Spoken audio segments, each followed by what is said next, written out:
SLT Mobitel Home Broadband සමගින් non-stop ගමනකට data බෝවන්. SLT Mobitel Home Broadband සමගින් non-stop ගමනකට data බෝවන්.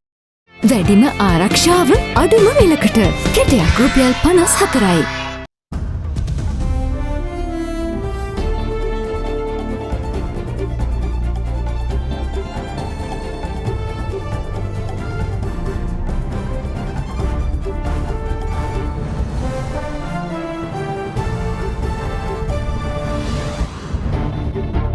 Tonight, downwards.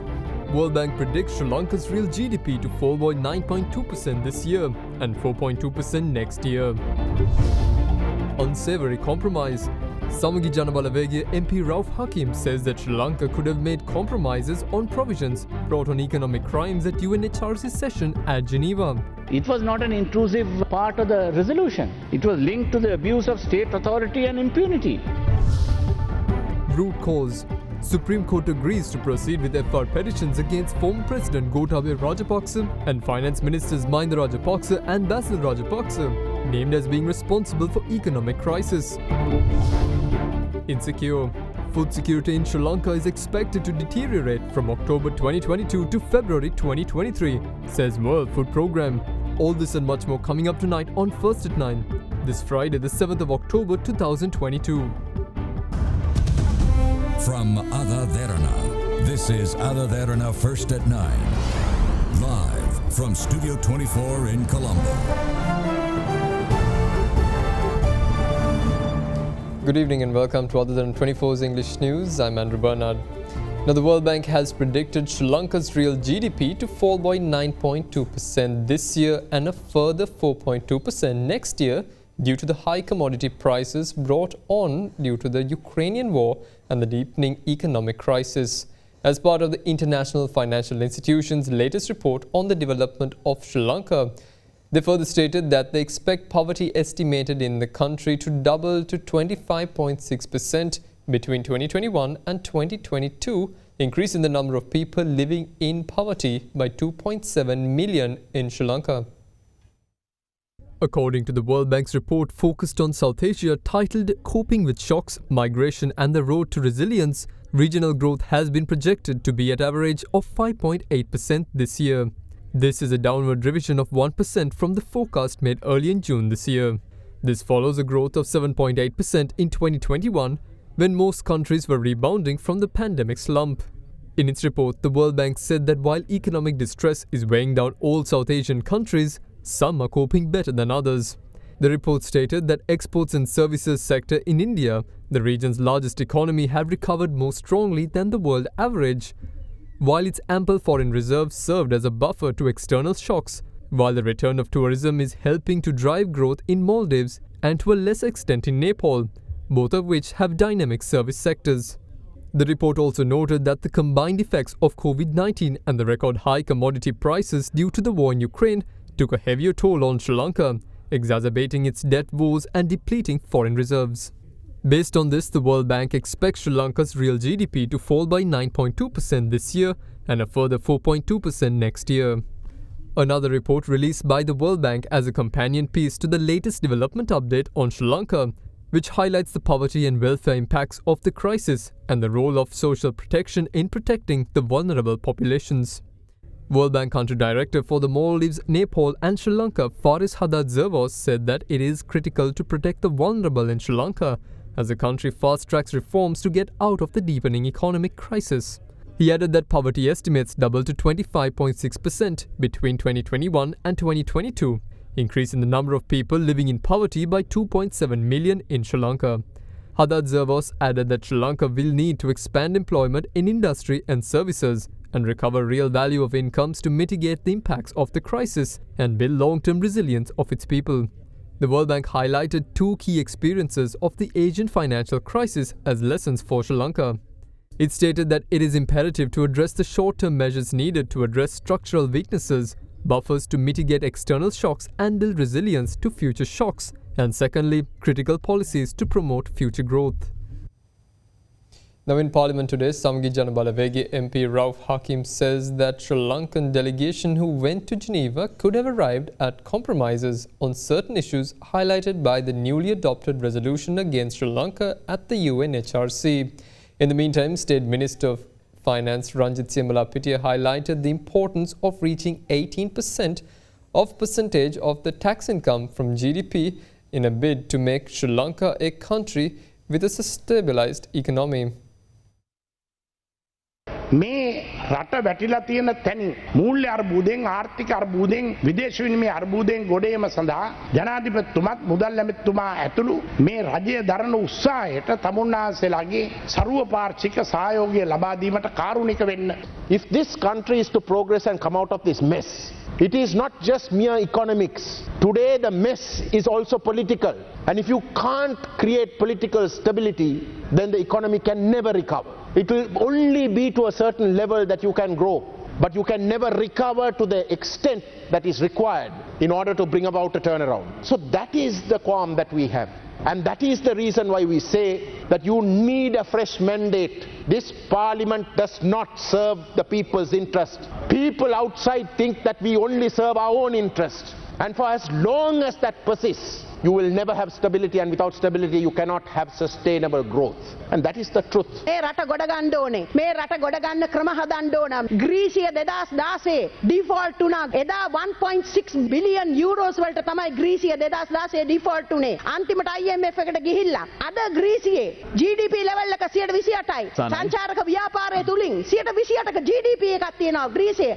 දැන් euro බිලියන 59ක වටිනාකමක් තියෙන්නේ. ඒ මොකද මේ සම්ප්‍රදායෙන් එහා ගිහිලා හිටපු දේවල් හින්දා. අපි දැන් පැහැදිලිව දකිනවා අපේ රටේ බදු ආදායම අපි කියනවා දලදේශීය නිෂ්පාදිතය දැන් තියෙන 8.3යි. මේක 11ට ගෙනියන්න ඕනේ 13ට ගෙනියන්න ඕනේ අවසානයේ 18%ටවත් ගෙනාපුවාම තමයි අපි ස්ථාවර ආර්ථිකයක් තියෙන රටක්. ඒ කියන්නේ අපි රටේ ලබන ආදායමෙන් රටේ වියදම් ටික අභ්‍යන්තර වියදම් ටික ආවරණය කරගත හැකි රටක් බවට පත් වෙන්නේ අඩුම ගානේ 18%කටවත් යන්න ඕනේ. දැන් අපි 8%ක් ආදායම හොයනවා 20%ක් වියදම් කරනවා. අපේ රටේ බදු පද්ධතිය ප්‍රතිසංස්කරණය කිරීමේ විශාල වගකීමක් අපිට තියෙනවා. හැබැයි අපේ රටේ මේ බදු පරිශ්‍රකයන් කියන විදිහට අපිට 120ක් කිසිදු කරදරයක් නැතුව මේ රටේ රාජ්‍ය ආදායමට සමානව බදු ආදායම එකතු කරගන්න පුළුවන්. At the Geneva Human Rights Council yesterday, we have got a humiliating defeat for our efforts in trying to prevent the resolution being adopted against Sri Lanka. We should understand that certain issues we should have come to certain compromises. Now, for instance, for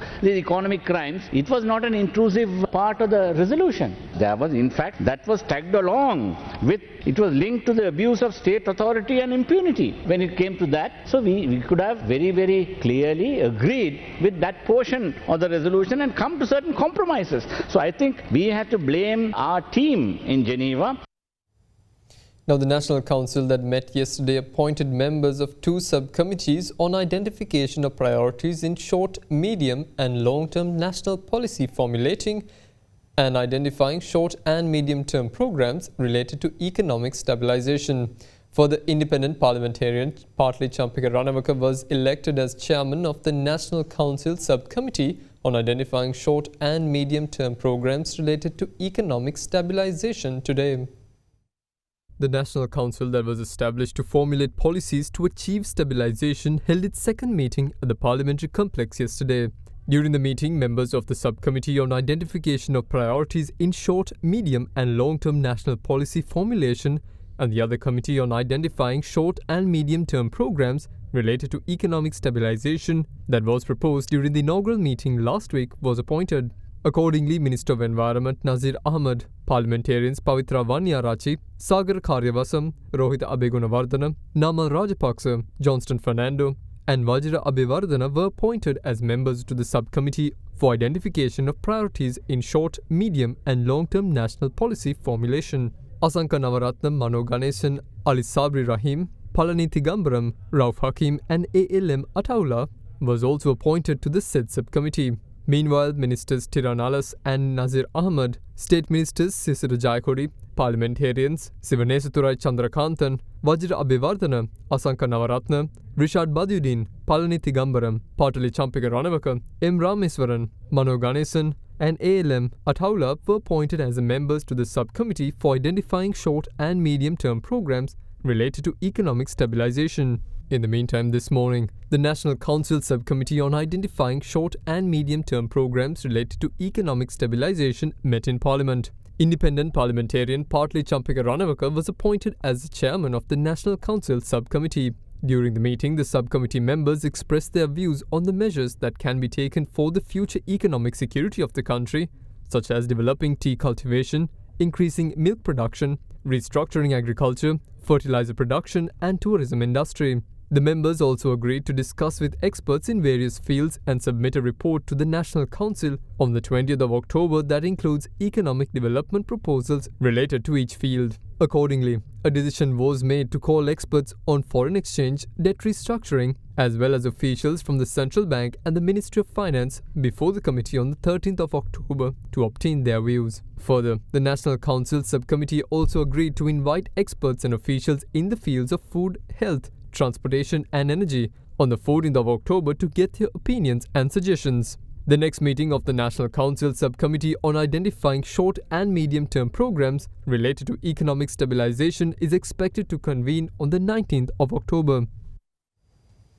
Now, the Supreme Court today agreed to proceed with the fundamental rights petitions filed against former President Gotabaya Rajapaksa and former Finance Ministers Mahinda Rajapaksa and Basil Rajapaksa and 8 other respondents for being responsible for the economic crisis of the country. As such, the Supreme Court ordered for the Auditor General to prepare an audit report regarding the decision taken by the Monetary Board to peg the rupee at 203 rupees, the delay in going to the IMF and the decision to settle a $500 million sovereign bond on the 18th of January 2022 using reserves in the country. The Supreme Court further fixed the date for hearing of the case on the 9th of January next year. 2 fundamental rights petitions were submitted by a group including former President of the Sri Lanka Chamber of Commerce, Chandra Jayaratne, a lecturer at the Open University, Professor Mahi Mendes, and swimming Olympic medalist Julian Bowling, requesting the government to issue an order to investigate the people responsible for the current economic crisis. The petitions were filed naming former President Gotabaya Rajapaksa, former ministers Mahinda Rajapaksa and Basil Rajapaksa among 8 other respondents as being responsible for the country's current economic crisis. A 5-member judge bench consisting Chief Justice Jayantha Jayasuriya, Bhuneka Aluvihare, Vijit Malalgoda, LTB Dehideniya and Murdu Fernando considered the petitions today. After considering the petitions, the 5-member judge bench granted approval to proceed with the 2 fundamental rights petitions. The bench stated that it was decided to hold a hearing and ascertain as to whether there had been a violation of the basic human rights mentioned under Articles 12(1) and 14(1)(g) of the Constitution. The court ordered for the Auditor General to conduct an audit and submit a report on the 30th of November regarding the decision made by the Monetary Board to set the value of the Sri Lankan rupee at 203 rupees against the US dollar and all matters connected thereafter. The delay in seeking assistance from the IMF and all matters connected thereto, and all matters relating to the settlement of the $500 million sovereign bond on the 18th of January 2022 using foreign reserves. The court also ordered for an audit to be conducted on the loss caused to the central bank by such payments.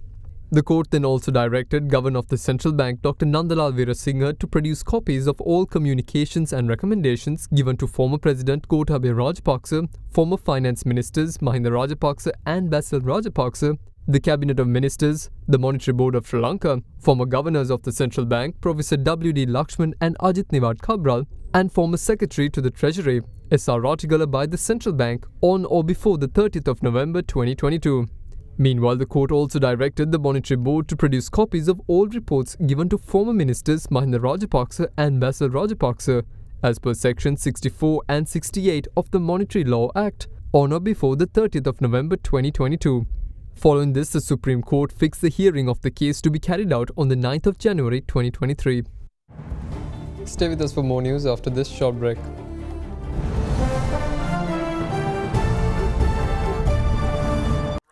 අයිනෝ පුතා හැබැයි යා ගෙදර නිදියන්නෙම අමුතු තැනක. කාලගුණය කොහොමුණත් Rhino නං වහලට safe තමයි මුළු ගෙදරම. Rhino Cement Roofing Sheets. Then you know Rhino. I know. Big 3. Uber Eats මගින් ඉදිරිපත් කරන ආදරයෙන් අවශ්‍යතා ඇති අයට අත්‍යවශ්‍ය භාණ්ඩ පරිත්‍යාග කිරීමට වේදිකාවක්.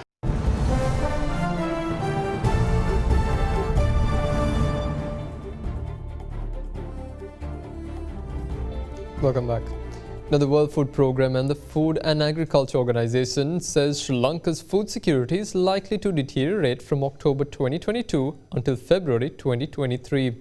In the report on Sri Lanka's crop and food security, they say that the situation could be averted if the restoration of agricultural production, livelihood assistance targeting smallhold farmers should remain a priority of the government. The World Food Programme and the Food and Agriculture Organization issued its special report for the month of September titled Crop and Food Security Assessment Mission to the Democratic Socialist Republic of Sri Lanka. In its report, the World Food Programme stated that over 6.2 million people, about 28% of the population, are estimated to be moderately acute food insecure and 66,000 people to be severely acute food insecure. The report says that the situation is likely to deteriorate during the lean season from October 2022 to February 2023 and that immediate food assistance and livelihood programs are essential for moderately and severely food insecure populations, including through existing social assistance mechanisms to improve household purchasing power to access nutritious food. It went on to say that acute food insecurity has risen dramatically as a result of import shortages, soaring prices, livelihood disruptions, reduced household purchasing power, and exhaustion of less severe household coping strategies. Production of paddy, the main food staple, is forecast at 3 million tons in 2022, a 42% decline year-on-year and the lowest level since the 2017 drought affected output, mostly due to low yields following reduced application of agrochemicals. The production of maize, mostly used as feed, is about 40% below the last 5-year average, with negative effects on poultry and livestock production. Total cereal import requirements in 2022 are estimated at 2.2 million tons. In the first 6 months of 2022, about 932,000 tons of cereals were imported, leaving an outstanding import requirement of 1.27 million tons. Given persisting macroeconomic challenges, there is a high risk that the full import requirement could not be met. According to the report, the production of vegetables, fruits, and export-oriented crops such as tea, rubber, coconut, and spices is well below the average levels, causing a significant decline in households' incomes and export revenues. The WFP and FAO report highlighted that the highest level of acute food insecurity is in the estate sector and among female-headed households, households with no education, Indian Tamil population, and some of the program beneficiaries. Food and livelihood-related coping strategies are being widely adopted, including cutting the number of meals consumed in a day, reduced meal sizes, spending savings, and purchasing food on credit. However, in order to avert a further deterioration of food security conditions and to support the restoration of agricultural production, the report suggests that livelihood assistance targeting smallhold farmers should remain a priority whilst improvising the production capacity of farmers would ultimately boost the resilience of the agricultural sector. The President Ranil Wickremesinghe says stability in the country can only be achieved by publicizing correct information to the people. Addressing a workshop organized for the media secretaries of the cabinet ministers, state ministers and governors, President Wickremesinghe highlighted that social media is a major problem in present due to the presence of both positive and negative information.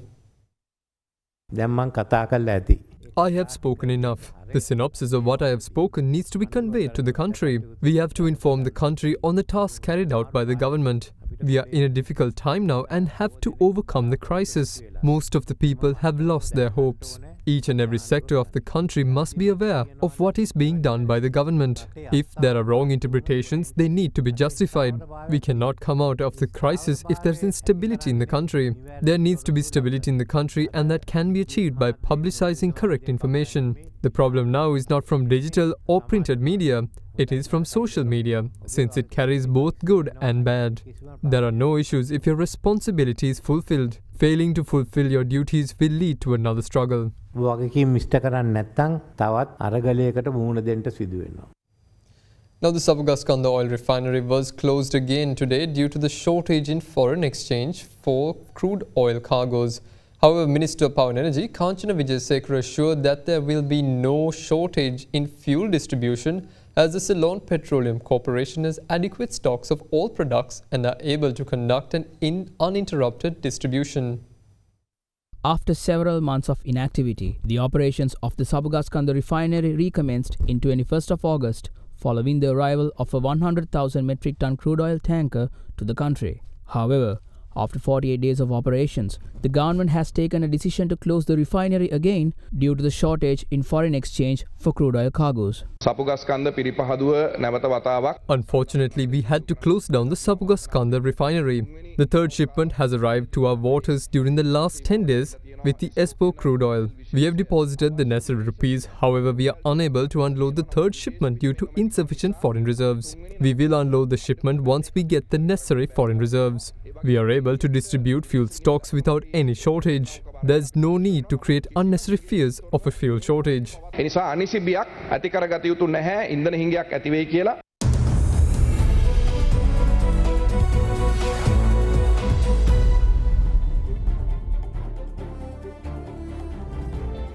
Now, the Central Bank of Sri Lanka announced today that the official reserve assets of the country at the end of September was reported at $1,777 million. This is an increase of 3.5% from the official reserve assets figure of $1,717 million in August 2022. The central bank stated that this includes a swap facility from the People's Bank of China equivalent to around $1.4 billion.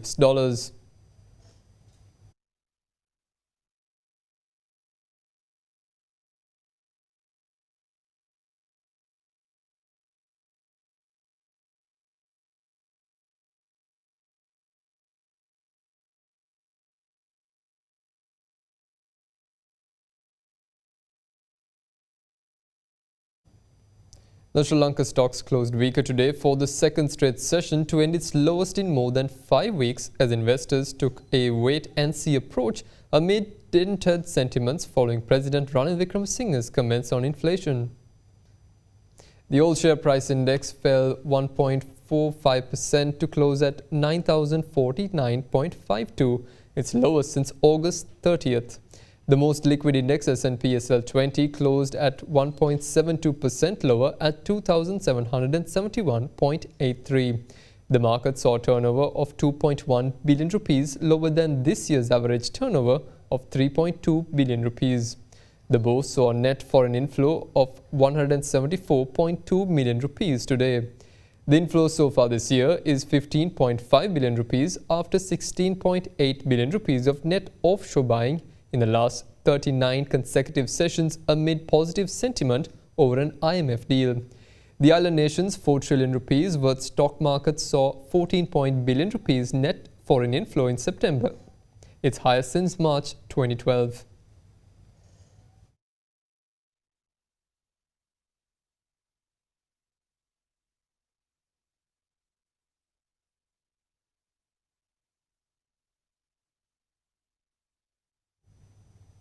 Now, soft liquor permits were issued to the tourist hotels registered with the Sri Lanka Tourism Development Authority today. Joining the event, Excise Commissioner General M.J. Gunasiri said the current liquor license system is composed of strict restrictions, adding that it is very difficult for some people to obtain the permits. He also said strict restrictions in the licensing system for alcohol also have a strong impact on the tourism industry. The Excise Commissioner General went on to say that no matter how many times discussions are carried out on how much the tourism industry will generate, if the necessary facilities are not provided, it will only be limited to the talks.